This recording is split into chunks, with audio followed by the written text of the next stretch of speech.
é o nosso Deus. Irmãos, eu quero estar falando sobre Mateus capítulo 5. E nós temos falado aqui sobre bem-aventuranças. Bem-aventuranças. Eu já caminhei com os irmãos do verso 1 até o verso 9.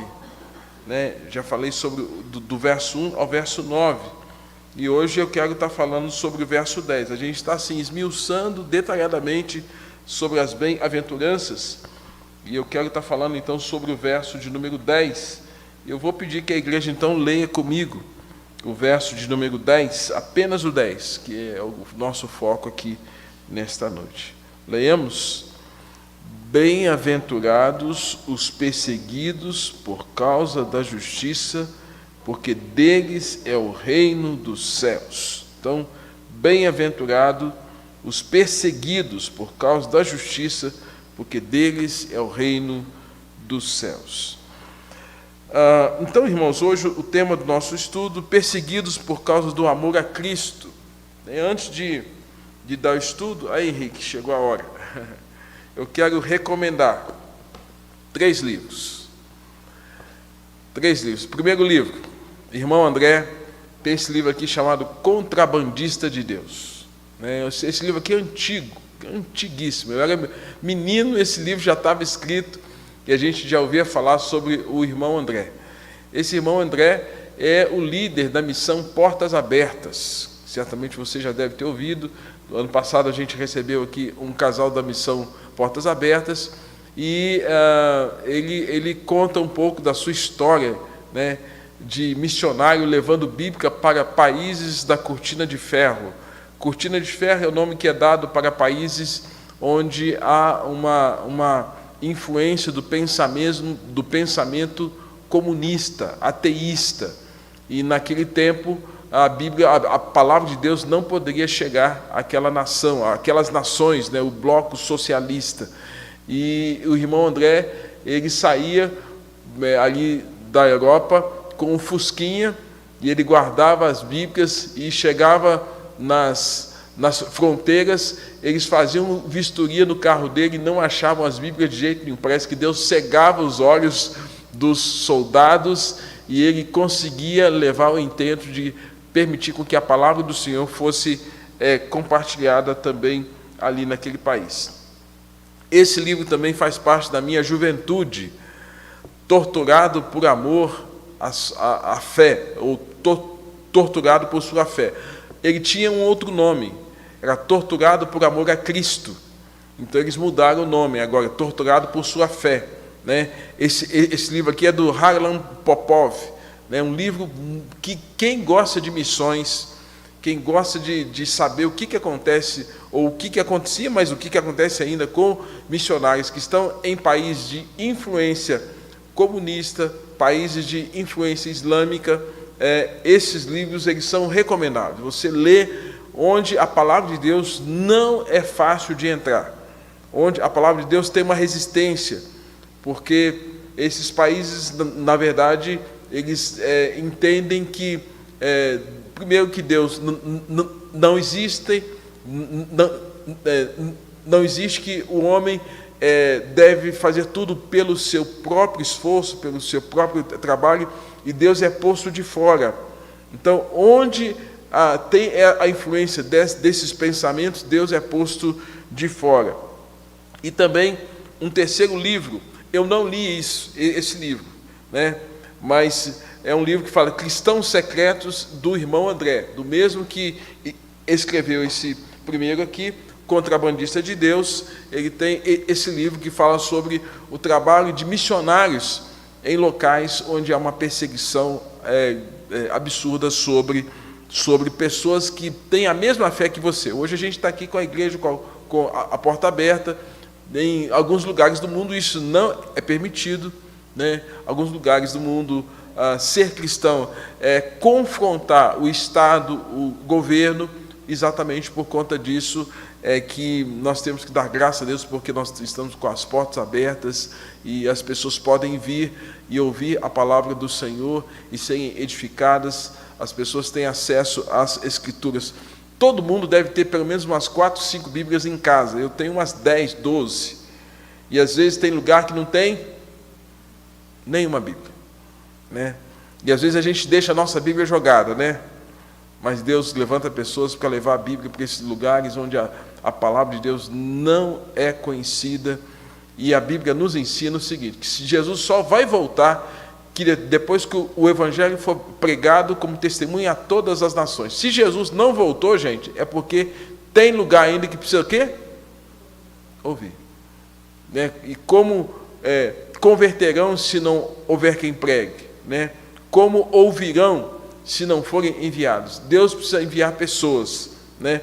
Por isso que eu não me canso, nós temos que pregar. É pelo Instagram, é pelo Facebook, é pelas mídias sociais, nós temos que pregar, a gente não pode parar. Quanto mais lentos nós formos, né, mais será demorada a volta de Jesus. Então não adianta reclamar depois, não. Jesus, o senhor não volta. Não volta porque o povo não prega, né? O povo não tem levado a sério a missão que Deus deu. Não foi para o governo federal, não foi para o Estado, a missão que ele deu foi para a igreja. E quem é a igreja? Você e eu. Então nós é que temos que pregar. Você e eu que somos chamados a pregar a palavra do Senhor. Então são 3 livros aí, dica para você poder aprimorar sua biblioteca, você que tem interesse sobre missões e de alguma forma assim, ser instrumentos de Deus para que a palavra do Senhor chegue em outros corações. Então, hoje o nosso tema é esse: bem-aventurados os perseguidos por causa da justiça, porque deles é o reino dos céus. Quero lembrar o que nós já vimos aqui, a receita da felicidade de Jesus, está aqui em Mateus capítulo 5. Mateus 5, palavra bem-aventurado, feliz aquele que. Então, é uma mensagem para quem quer ser ou ter a verdadeira felicidade, que não depende da conta bancária, não depende do carro novo, não depende da casa nova, depende exclusivamente se você tem Cristo na sua vida e o quanto a mensagem de Cristo é relevante e ela é poderosa para tornar você uma nova criatura e você experimentar exatamente isso que a Bíblia vai nos apresentar aqui. Tá? E nós vimos então que Jesus começa falando sobre humildade, os que choram, os mansos, os que têm fome e sede de justiça, e os misericordiosos. Jesus começa falando desses 4 níveis, e eu já disse aqui, é como se fosse subindo degraus. E quando chega na bem-aventurança, quando ele fala, bem-aventurados os limpos de coração, porque verão a Deus. Então ele começa com esses 4, quando chega nesse limpo de coração, santidade, pureza, vão desfrutar da comunhão com o Senhor. Consequentemente, eles vão agora chegar num patamar, numa percepção, e agora vão esses degraus em direção a Deus. Agora chegou nesse patamar, agora a direção é em relação aos homens, porque ele fala aqui que após bem-aventurados os pacificadores, porque serão chamados filhos de Deus. Então, a partir do instante que eu tenho contato com Deus, que eu tenho comunhão com Deus, que eu sei quem é Deus, eu não vou promover guerra. Eu vou ser instrumento de paz, porque Jesus é o príncipe da paz, habitando em minha vida, vai me trazer paz. Agora, o que eu tenho em Cristo vai incomodar a vida de outras pessoas. Quem é um bem-aventurado porque tem essa humildade e tem essa convicção de que faz parte do reino de Deus, quem chora e recebe consolo de Deus, quem é manso e tem a convicção de que vai herdar a terra, a salvação, quem é misericordioso e manifesta misericórdia sobre as pessoas, quem é limpo de coração e desfruta de uma paz que excede todo entendimento. Gente, é luz incomodando quem? As trevas. É luz incomodando as trevas. E não é porque agora fulano e tal é cristão. Só o fato de você ser cristão, convertido de Jesus, você vai incomodar as trevas, porque você é luz. Jesus não nos ensina em Mateus: vós sois sal da terra, vós sois luz do mundo. Então, só o fato de você ser luz, você vai num ambiente que só tem trevas, só tem gente não convertida, gente que não tem compromisso com Deus, só o fato de você ser luz, você não precisa falar assim: eu sou crente. Não precisa disso, não. Eu tinha uma grande preocupação, um grande erro que eu praticava antes, era quando eu estava num grupo que as pessoas não me conheciam, a primeira coisa que eu falava era: sou crente. Sabe por que eu falava isso?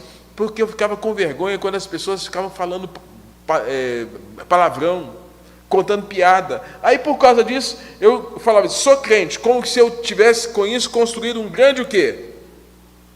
Um grande escudo. Então não brinca. Gente, me perdoe, que burrice a gente faz. A gente não precisa falar assim: eu sou crente. Não. Comece a ser honesto, falar verdade, não se envolver com coisa errada, que as pessoas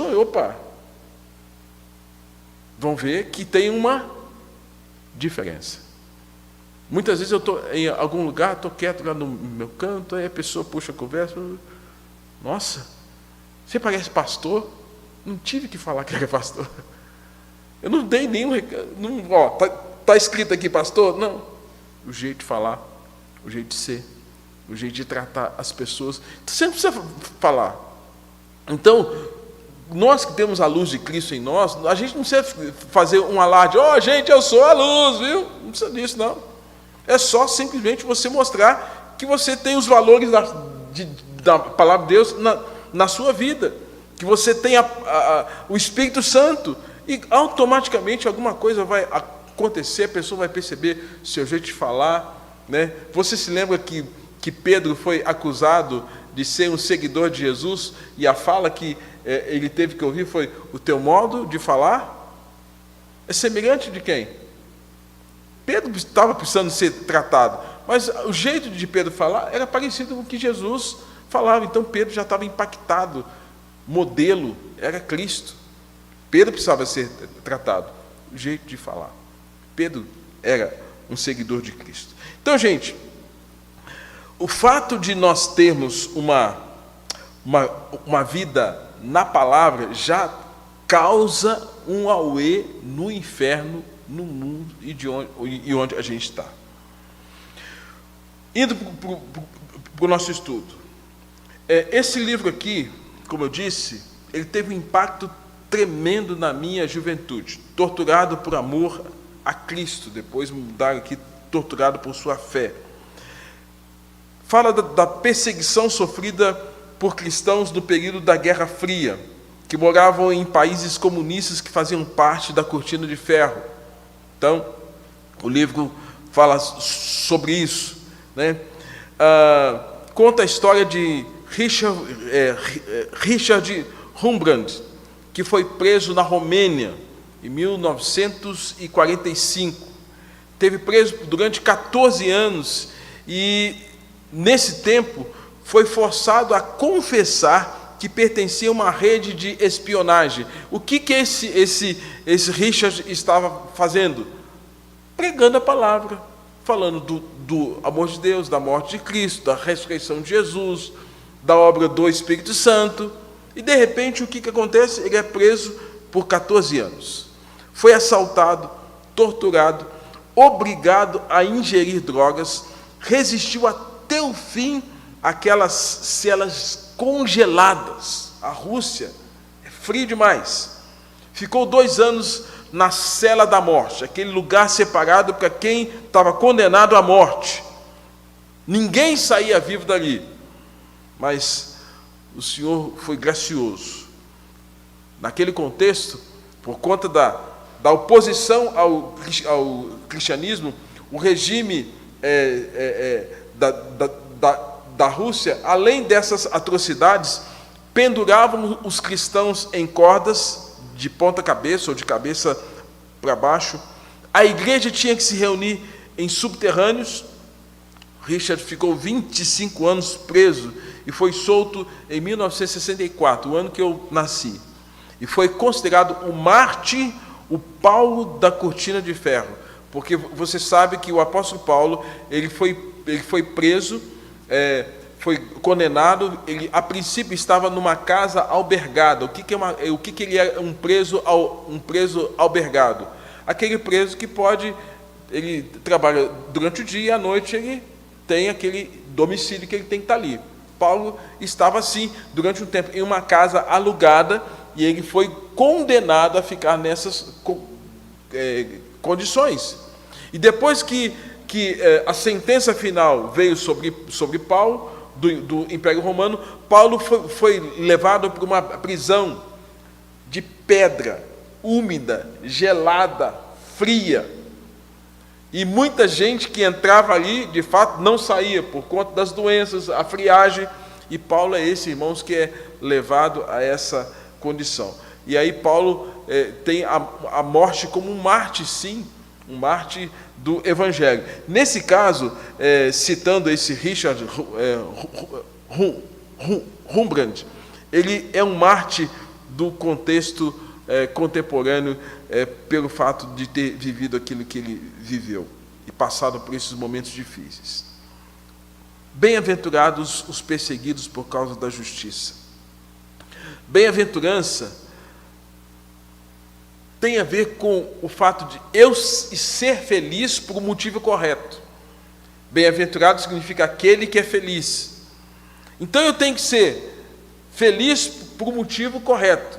E nós já aprendemos aqui que o motivo correto de nós sermos bem-aventurados, somos felizes porque Cristo habita em nossa vida.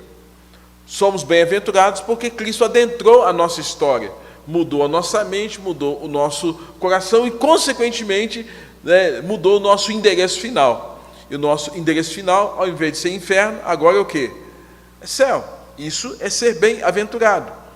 Então, bem-aventurado, essas bem-aventuranças têm a ver com os motivos corretos de nós sermos bem-aventurados. E, nesse caso, bem-aventurados por causa da justiça. O que é justiça? Justiça é retidão, justiça é santidade, justiça tem a ver com aquilo que é correto, com aquilo que é certo, com aquilo que é justo.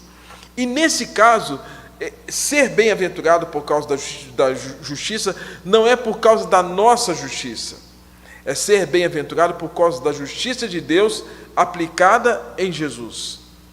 É ser bem-aventurado porque eu creio que Deus mandou Jesus, e Jesus ali na cruz morreu pelos nossos pecados, e o seu sacrifício satisfez a justiça de Deus, a ponto de o Pai dizer para ele, lá no Jordão: este é o meu filho amado em quem me comprazo. E o próprio Jesus dizer na cruz, em João capítulo de número 19, verso 28, Pai, está pago, está consumado.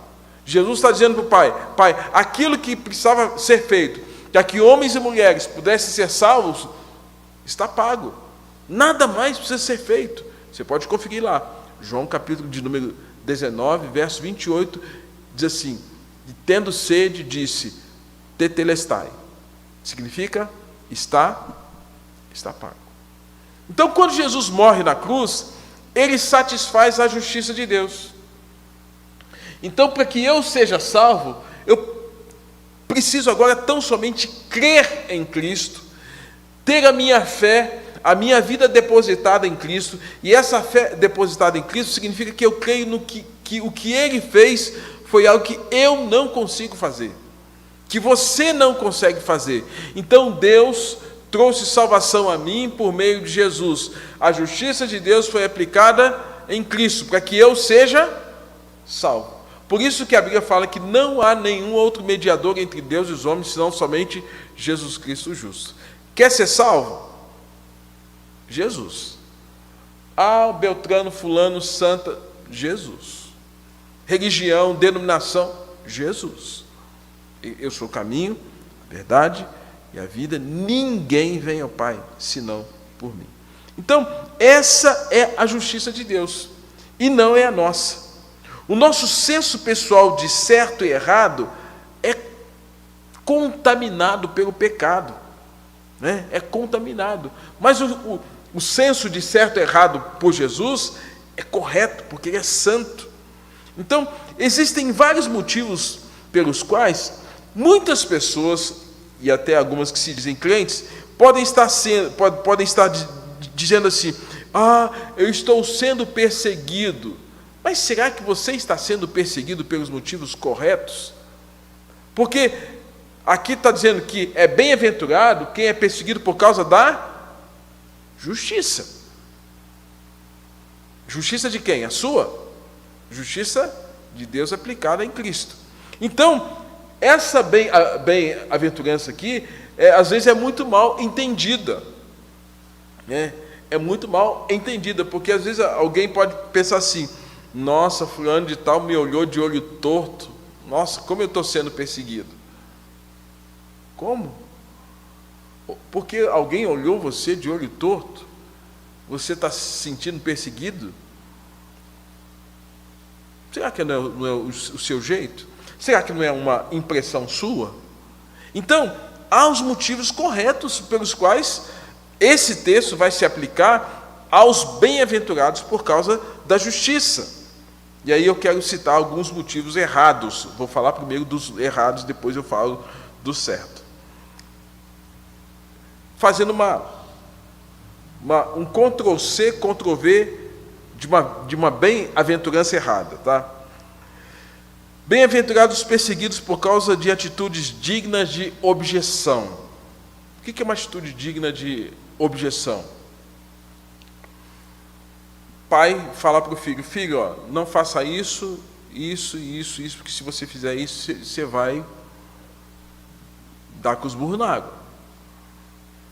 Aí o filho vai lá e faz tudo aquilo que o pai falou, mas de forma contrária. Aí o filho depois chega para o pai e fala assim: pai, eu estou sendo perseguido. Resta saber se o motivo pelo qual ele está sendo perseguido é por conta daquilo que ele fez de correto, que agrada a Deus e honra o pai, ou se ele está sendo perseguido porque ele está desonrando a Deus, desonrando o pai e, consequentemente, se expondo a uma situação vexatória, de erro, de pecado.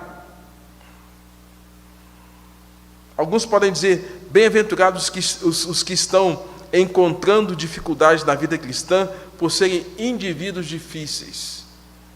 Gente, tem gente que é difícil. Tem gente que é difícil, que não se relaciona, que não é sociável, que não conversa com ninguém, e aí depois as pessoas às vezes dão uma afastada, aí eles vão fazer: nossa, a igreja toda me persegue. Opa! Aí a pergunta é: você está sofrendo por amor a Cristo ou porque o seu temperamento é difícil? Se o seu temperamento é difícil, não é por amor a Cristo que você está sendo bem-aventurado. Você está sofrendo, tem um nível de sofrimento, sabe por quê? Porque você é uma pessoa difícil. E, gente, tem gente difícil. Tem gente muito difícil no nosso meio, na família, na igreja, na escola, no trabalho. Ai, estou sendo perseguido. Opa, por quê? Às vezes é você que é uma pessoa difícil. E gente difícil, a tendência é todo mundo o quê? Eu não quero ter contato com aquela pessoa não, porque ela é muito difícil. Aí sobra meia dúzia, 3, 4 lá que vão lidar com ela, que são mais adaptáveis, né? Ninguém gosta de mim. A pessoa é difícil. É difícil. Tem gente difícil, gente. E não pense que, porque eu sou crente, eu não sou pessoa. Tem gente crente difícil. Tem muito crente difícil. Muito crente difícil. Ninguém gosta de mim, estão me perseguindo. Aí quem tem que mudar é você em relação a padrões da fé, vida cristã, princípio de Deus, ser mais amoroso, mais sociável, mais cordial, e assim talvez melhore isso, né? Terceira bem-aventurança, as avessas, tá?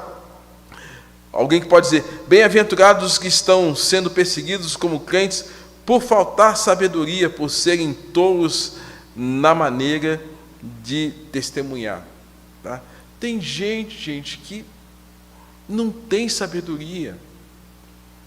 Não tem sabedoria. Não tem sabedoria, às vezes quer que o mundo olhe para eles de uma forma que ele quer ser aceito pelo mundo daquela forma, mas lhe falta sabedoria. Lhe falta sabedoria. Gente, nós temos que saber o seguinte. Eu vou dar um exemplo. Eu acho eu posso até ser criticado por isso.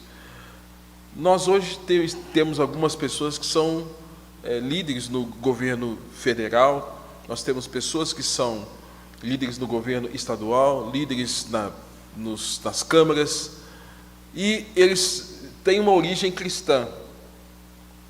E eles querem estar nesses lugares com um discurso como se estivesse onde? Dentro da igreja. E que a pessoa que está lá fora, que não conhece a palavra, tem o entendimento que ele tem e um linguajar e um evangeliquez que a gente tem onde? Dentro da igreja.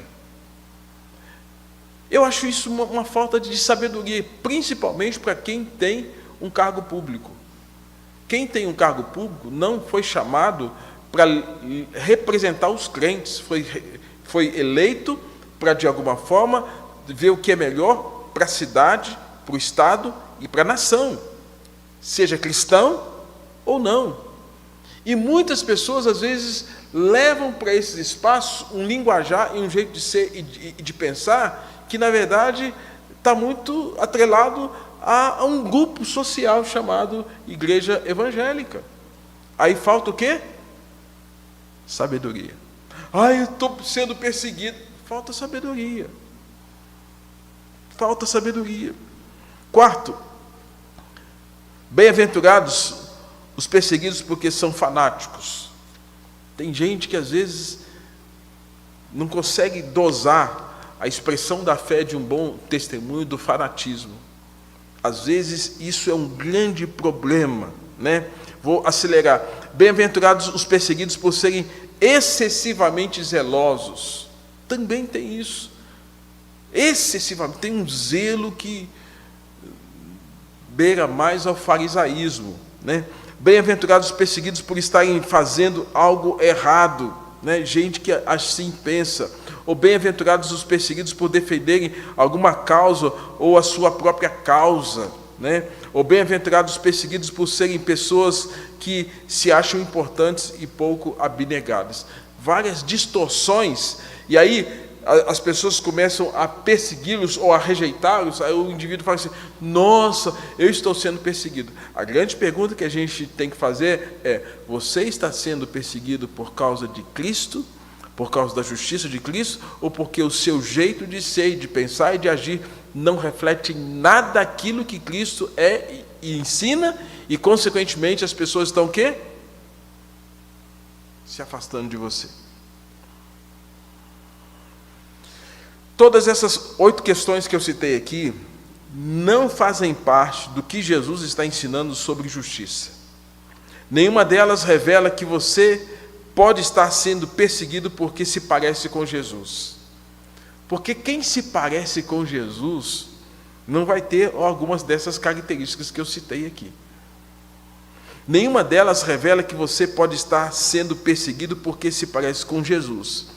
A verdadeira bem-aventurança nunca se tornará uma realidade na vida de pessoas se pensam dessa forma. Porque o bem-aventurado, ele se parece com Jesus, ele vai ter a humildade de Jesus, ele vai ter esse quebrantamento, ou esse choro, como Jesus também chorou quando Lázaro morreu pela dor, pelo que o pecado trouxe para a raça humana. Um bem-aventurado é manso como Jesus era. Um bem-aventurado tem fome e sede de justiça como Jesus tinha. Um bem-aventurado é misericordioso como Jesus era. Um bem-aventurado é limpo de coração como Jesus também era. E aí é um pacificador, porque o próprio Jesus, ele fala: deixo-vos a paz, a minha paz vos dou, não vos lá dou como o mundo a dá. tem que ter essas características. Então, se alguém diz, eu estou sendo perseguido, e não tem nada disso, não é por causa da justiça de Deus que você está sendo perseguido. É qualquer coisa, menos a justiça de Deus. E aí, se a gente pudesse aplicar de alguma forma mais clara essas questões, né? Algumas questões, né, que nós podemos identificar.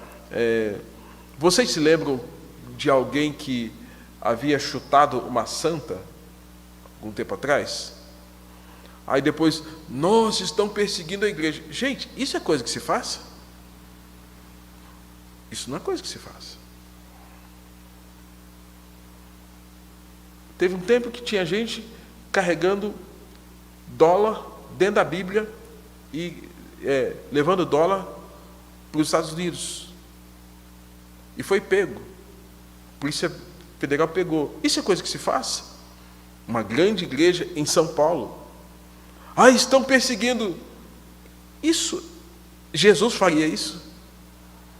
Então, percebam que às vezes aí alguém, nossa, estão perseguindo a igreja. Tem pessoas que estão fazendo coisas erradas e não são por esses motivos os quais podem dizer, estamos sendo perseguidos. Gente, e assim temos tantas e outras questões acontecendo. E aí, pessoas que se dizem ser perseguidas, mas não são por conta das virtudes das bem-aventuranças, por qualquer outra coisa, menos por isso. Alguém, por favor, aqui da igreja, abra para mim, 2 Timóteo, capítulo 3:12. 2 Timóteo 3:12. E leia para mim, por favor. Você que está em casa, depois eu vou ler aqui, 2 Timóteo 3:12. Deixa eu ver se é isso mesmo. Isso mesmo. Se alguém puder, pode ler aqui, depois eu leio também aqui.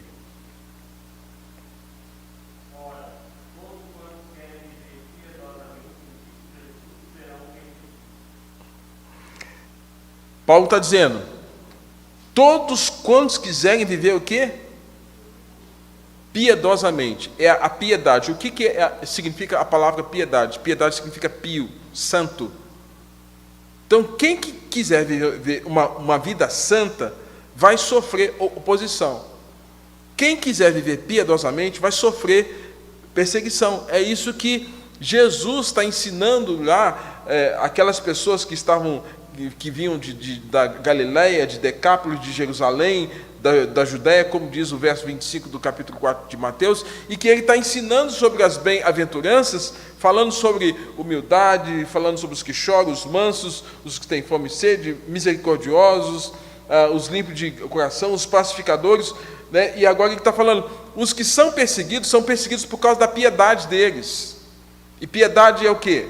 Vida santa, vida correta. Hoje é muito comum falar-se acerca do bullying entre jovens, né, e adolescentes.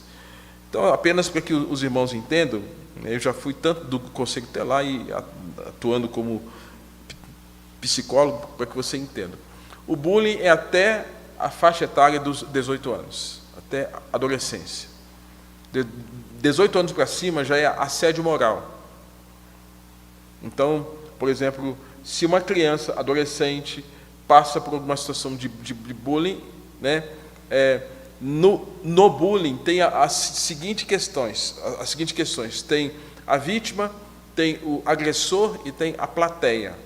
Vamos supor em uma escola, uma menina crente que está ali no meio das amigas, e as amigas começam a falar com ela, você já teve namorado? Nunca tive namorado. E todas as meninas tiveram seu namoradinho. Então você é BV. BV significa boca virgem. Aí fala para todos os meninos da escola, fulano e tal é isso, fulano e tal é isso, e começam a fazer chacota. Tem um grupo de pessoas que estão assistindo e todo mundo cruzando os braços. E aquela menina que deu aquela declaração que não tinha namorado, era uma menina crente, que os pais orientaram, não é o momento, não é a hora, você vai ter o seu tempo. Ela está sofrendo por obediência aos pais? Tá. Ela está sofrendo por conta da honra aos pais? Tá. Ela está sofrendo por causa do testemunho dela? Tá. Isso é um nível de perseguição? É. Ela está sofrendo pelos valores que ela recebeu de quem? Da família. As orientações. E às vezes os princípios dela. Não, aqui não é a hora. Mas aí as outras meninas começam a fazer chacota, a fazer escárnio, e dizendo que ela tem que fazer tudo e ela está sofrendo pressão, perseguição. E, gente, é o que mais tem hoje. Quando os meninos saem daqui da igreja, eles são expostos a isso e a um monte de outras questões de valores, de ética, que são completamente contrários daquilo que nós recebemos na palavra de Deus. E são pressionados, e são perseguidos por não fazerem aquilo que o mundo faz. É um nível de perseguição, porque às vezes a gente acha, nossa, eu tenho então que ir lá para a África, e lá na África que eu... Gente, a gente está sendo perseguido por causa da nossa fé aqui. Os homens casados, bem casados, quando se expõem a um tipo de uma conversa com homens que não são fiéis às esposas, esses homens casados são ridicularizados, zombados. As irmãs expostas ao nível vexatório. Você é fiel ao seu marido? Gente, é perseguição. É oposição à luz da palavra que já chegou na nossa vida e que a gente já discerne o que é certo, o que é errado, o que é de Deus e o que não é. É um nível de perseguição. Aí vem Paulo e diz: todos quantos querem viver piedosamente serão o quê? Perseguidos. E Jesus está falando: bem-aventurado os perseguidos. E aí, quando Jesus traz essa instrução para nós, irmãos, ele está falando, olha só, você vai ser perseguido, mas isso não deve ser visto como tristeza, mas isso deve ser visto como algo positivo, porque você entendeu a mensagem do reino de Deus. Bem-aventurados os perseguidos por causa da justiça, porque deles é o reino dos céus. Sério. A história da igreja cristã, ela é marcada não por um romantismo. Nossa, que glamour, que legal, que bonito. A história da igreja cristã é marcada, irmãos, por lágrimas, por sofrimento. E as perseguições remontam ao primeiro século. Se você abrir a sua Bíblia lá em Atos capítulo 8, verso de número 1, Atos 8, verso 1, eu sempre falo que há uma diferença absurda entre Atos 1:8 e Atos 8:1. Em Atos 1:8, o Senhor está mostrando ali que era necessário que eles permanecessem em Jerusalém para que do alto fossem revestidos de poder.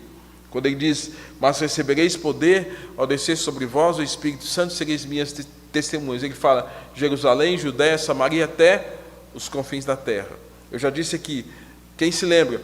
Onde são os confins da terra para nós que estamos no Brasil? Quem lembra? Onde? Mas onde é do outro lado do mundo? O outro lado do mundo é a Indonésia. Se a gente pegar o globo, Brasil vai cair lá na Indonésia, Timor-Leste. E sabe qual a língua que fala o Timor-Leste? Português. Então, confins é sempre onde há uma... Por exemplo, Estados Unidos. Onde é confins para eles? Põe o dedo lá e vê onde é que vai ser exatamente o ponto oposto. Esse outro ponto oposto será os confins da terra. Aí Jesus está falando: vocês vão receber poder para serem testemunhas. Testemunha é mártir. O que é um mártir? Mártir é alguém que sofre.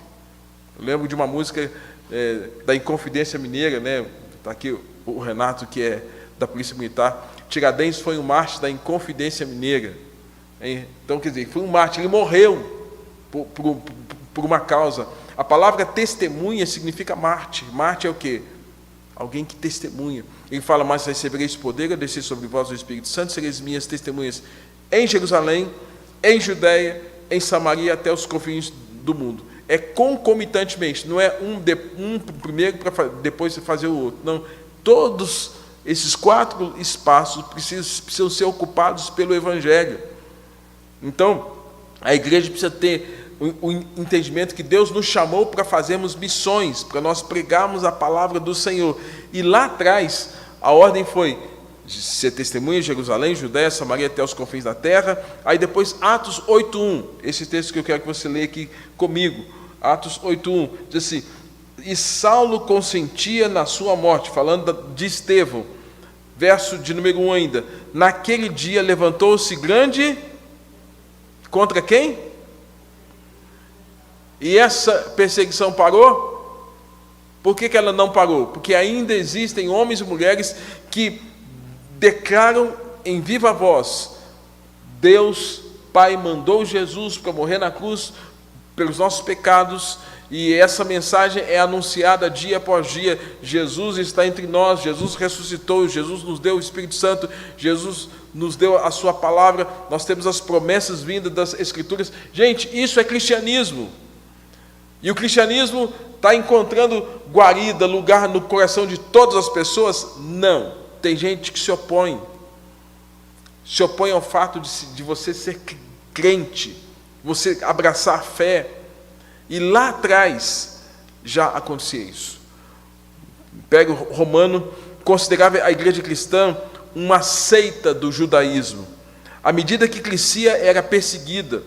A primeira investida se deu por Nero, quando mandou incendiar Roma e pôs culpa em quem? Nos cristãos. Em 90 e 95, Domiciano moveu-se contra uma perseguição feroz também contra o cristianismo. Lá no primeiro século, Trajano também fez a mesma coisa, um imperador romano fez a mesma coisa. Então, todas as perseguições são, na verdade, tentativas demoníacas para barrar o crescimento da igreja e o desenvolvimento da vida e da fé cristã na vida das pessoas. Então, quando você vê um texto aqui, bem-aventurado os perseguidos, é porque você está conseguindo mostrar a sua fé, e a sua fé está incomodando as trevas. A sua fé está incomodando o inferno. Quando a sua fé não incomoda nada, é porque talvez já aconteceu aquilo que Jesus vai falar em Mateus 5. Se o sal deixar de ser insípido, para nada presta, senão para ser pisado pelos homens. É por isso, irmãos, eu tento manter a minha empolgação, o meu fervor, a minha devoção, a minha confiança de que vale a pena, ainda que a gente sofra por conta do Evangelho, porque o resultado final é grandioso. Muitas perseguições houveram, e nesse sentido, essas perseguições foram para tentar impedir, barrar e atropelar o plano de Deus. Mas Deus é fiel. E aí a gente vai observar lá em Romanos capítulo 8. Romanos capítulo 8, abre aí comigo. Romanos 8.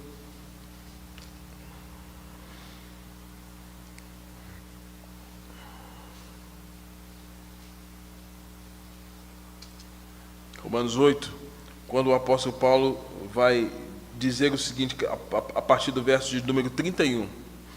Que diremos, pois, à vista dessas coisas? Se Deus é por nós, quem será contra nós? Aquele que não poupou o seu próprio filho, antes por todos nós o entregou, porventura não nos dará graciosamente com ele todas as coisas? Quem tentará o quê? Por que ele quer acusar? Porque quer enfraquecer, porque ele quer acuar, ele quer te colocar numa situação de constrangimento. Aí Paulo vai dizer: quem intentará acusação contra os eleitos de Deus, é Deus quem os justifica. Quem os condenará? É Cristo Jesus, quem morreu, ou antes, quem ressuscitou, o qual está à direita e também intercede por nós. Quem nos separará do amor de Cristo? Aí Paulo pergunta, será o quê? Tribulação? Eu estou sendo perseguido na escola. Eu vou abandonar a fé porque estou sendo perseguido na escola. Estou sendo perseguido na família. Vou abandonar a Deus porque estou sendo perseguido. A minha família toda é incrédula. Ninguém acredita na palavra de Deus. Eu vou abandonar porque eles não creem, porque eles estão zoando de mim, né? Aí ele fala, ou angústia, está de espírito, aquela coisa que bate lá no fundo do peito. Aí ele fala, ou perseguição. Será que é isso? Será que é isso que vai nos separar do amor de Deus? Aí ele fala, ou fome, ou nudez, ou perigo, ou espada. Ele fala, por amor de ti somos entregues à morte o dia todo, fomos considerados como ovelhas para o matador. Em todas as coisas, porém, somos mais que vencedores. Então, gente, o que a gente tem que começar a perceber? Somos do Senhor Jesus. Somos luz. Não somos trevas. E trevas incomodam a luz. Todos quantos querem viver piedosamente. Viver piedosamente é viver parecido com Jesus. Serão o quê? Perseguidos. Então, já que é assim, sejamos perseguidos pelos motivos certos e não pelos motivos errados. Pelos motivos certos e não pelos motivos errados. E se nós olharmos algumas histórias, as Escrituras também nos mostram como alguns crentes foram perseguidos. Davi foi perseguido por Saul. Lembra disso? Saul ficou no encalço de Davi por muito tempo, porque Davi era um homem segundo a piedade de Davi, segundo o coração de Deus. Atos 13 fala isso. Elias foi perseguido por Acabe e Jezabel, porque Elias era o perturbador de Israel. 1 Reis capítulo 19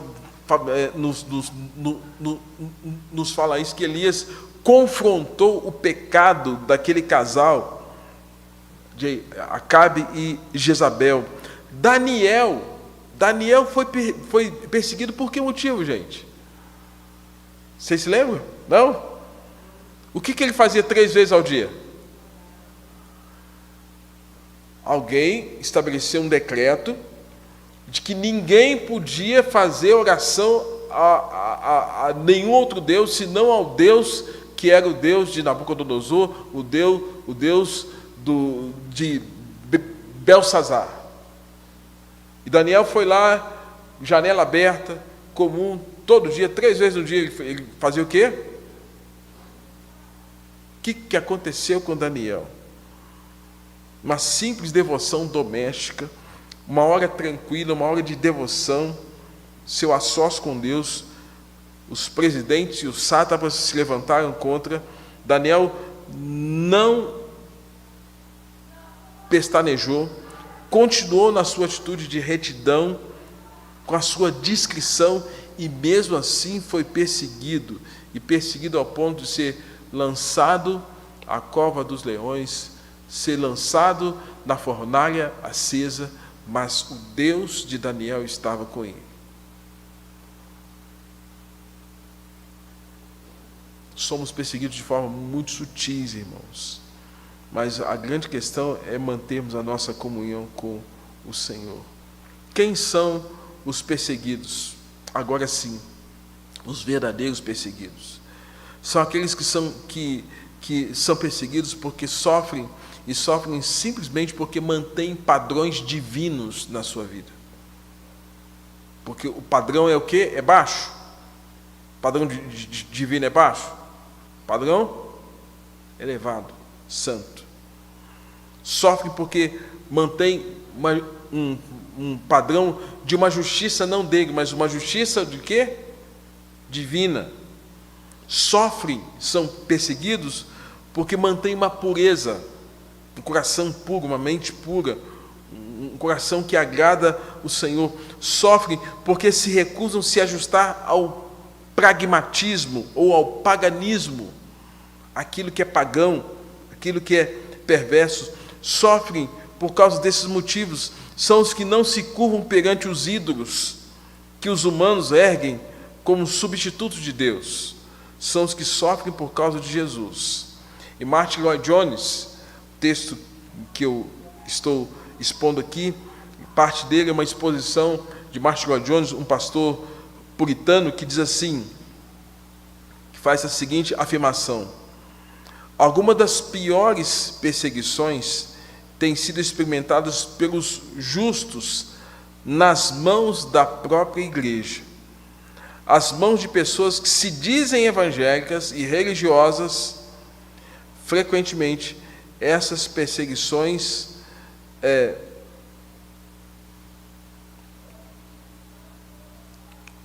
enfraquecem crentes, porque vêm de pessoas que têm uma religião meramente nominal. E a gente sabe que muitas vezes isso pode acontecer. Você se lembra de Judas? Quanto tempo que Judas conviveu com Jesus? 3 anos. De onde veio a facada nas costas de Jesus? A traição? De gente que estava perto. Então, irmãos, não nos escandalizemos se porventura em algum momento alguém perto da gente nos trair ou nos expor a uma situação como essas. A perseguição pode vir de fora, mas também pode vir de dentro da própria família, do próprio contexto familiar. O cristianismo formal geralmente é o pior adversário da fé cristã. Aquele cristianismo assim que eu sigo as regras, mas não vivo a essência do cristianismo, ele é terrível. Alguns motivos pelos quais verdadeiros crentes são perseguidos porque são diferentes, e essa diferença é marcada pelo caráter de Cristo. São odiados como os fariseus odiavam a Cristo por causa do seu caráter santo, porque havia em Jesus e no crente algo que leva as pessoas a se sentirem condenadas pelos seus próprios pecados, porque são parecidos com Jesus. O verdadeiro crente não é um homem que tem o louvor dos homens. O verdadeiro crente, ele agrada o coração de Deus.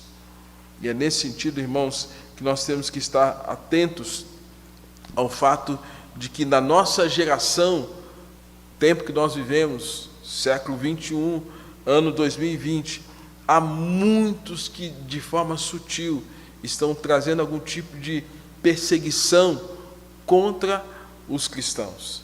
E nós temos que estar atentos a isso.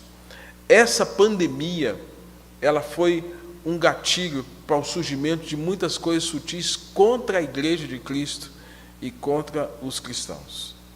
A pandemia é uma realidade. Mas a gente sabe que muita gente que se opõe a Cristo, se opõe à igreja, usou de forma escusa para quê? Para oprimir a igreja, para oprimir os crentes, enfraquecer a igreja. E, na verdade, esse é o intento que não é o intento de Deus, mas é o intento do diabo, de Satanás, porque a Bíblia nos ensina em João capítulo 10 que ele vem para matar, roubar e destruir. E nós, como ovelhas do rebanho do Senhor, precisamos estar atentos ao fato de que o Senhor quer nos levantar, sim, como uma igreja forte, e que ainda que passe por todo tipo de perseguição, de situação difícil, nós estejamos enfrentando com a ajuda de Deus. Eu quero encerrar com uma última história. Há um personagem na história do cristianismo, um pai da igreja, chamado Policarpo. Policarpo foi um dos homens que viveu no contexto de 69 a 150 depois de Cristo.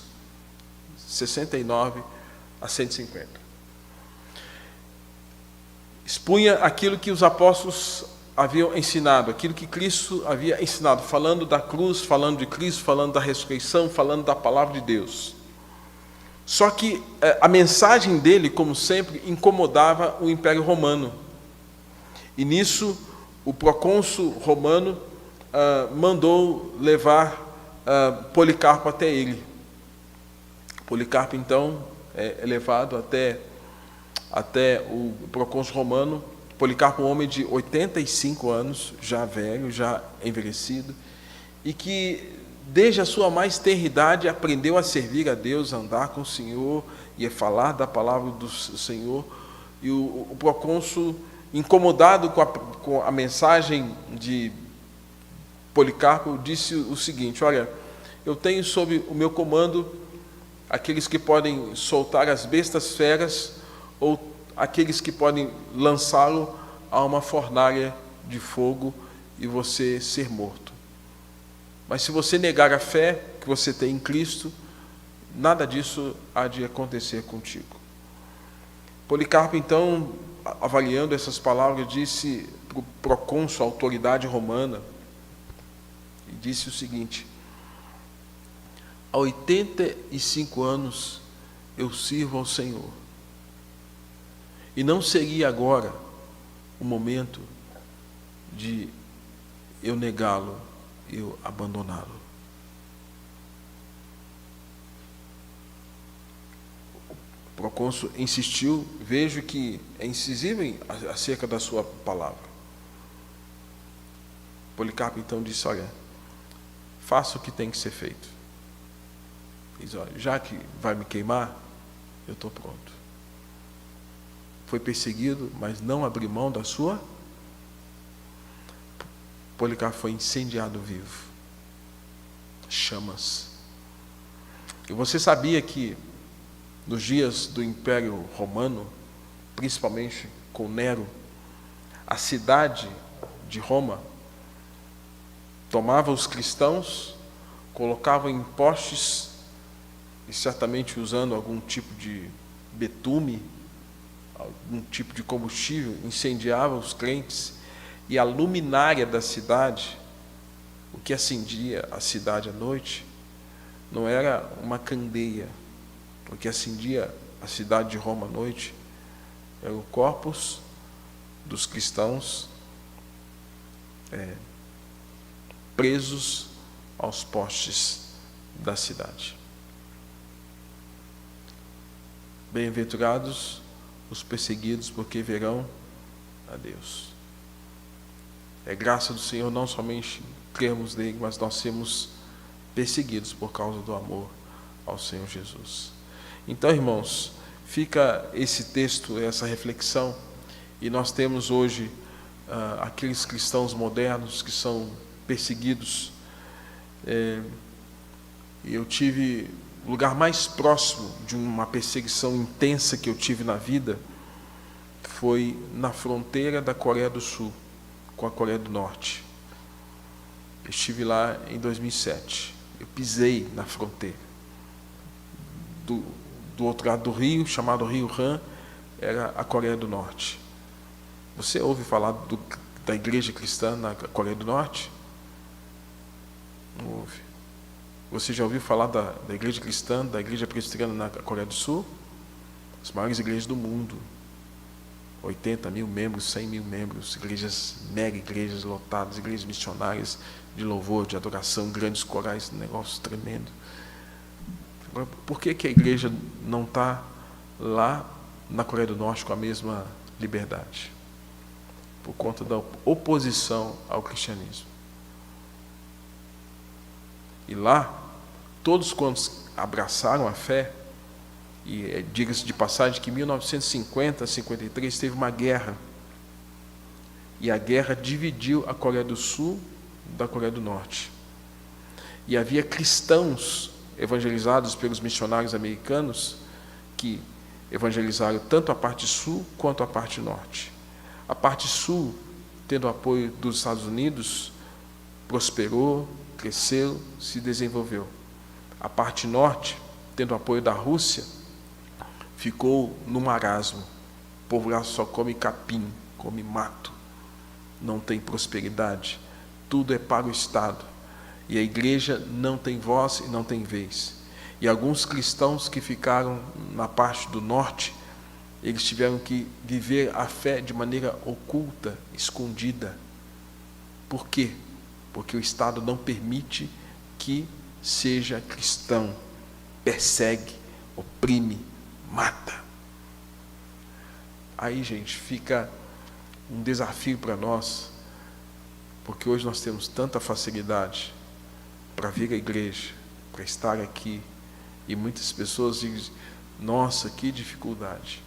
Nós não temos um pingo de oposição em relação a países onde de fato há uma perseguição absurda contra o cristianismo. E aí fica uma lição para nós, que será bem-aventurados os perseguidos, porque deles pertence o reino de Deus. E lá no livro de Apocalipse vai dizer assim: de onde vêm esses que estão de vestiduras brancas? Aí vai dizer: são aqueles que foram alvejados, alvejaram as suas roupas no sangue do Cordeiro. Deus nos ajude, Deus nos abençoe, que esse estudo nos firme mais a nossa fé e a nossa confiança no Senhor. Amém? Senhor Deus, nosso Pai, obrigado por essa noite, o privilégio que temos, ó Deus, de levar a Tua palavra, de compartilhar a fé, e ver que o Senhor tem nos chamado a sermos esses homens e mulheres bem-aventurados. E que a despeito da perseguição ou qualquer oposição, nós não abramos mão daquilo que nós cremos, daquilo que nós aprendemos com a Tua palavra. Firma os nossos passos em Ti.